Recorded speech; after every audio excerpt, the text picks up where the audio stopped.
alhamdulillahi ki may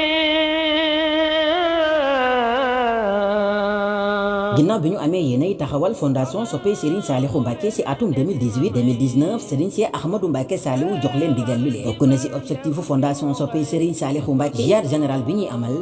ak Xelkom saa yu Mbacké mi dellu ci atum 2020 ci la leen Serigne Cheikh Ahmadou Mbacké Saliou joxee ndigal ñu njëkk a teew Xelkom ci Mbacké mu am solo mii lee xamal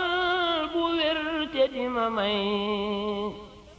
xeewal ci barkeb ki mu xëy jëbalu doon ak moom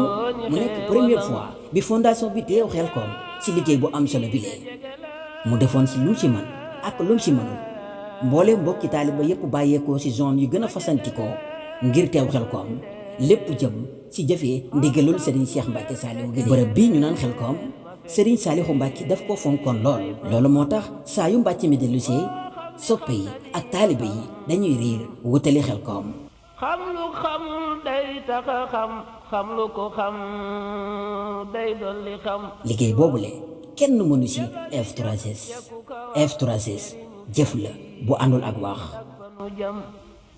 masuma leen a waxi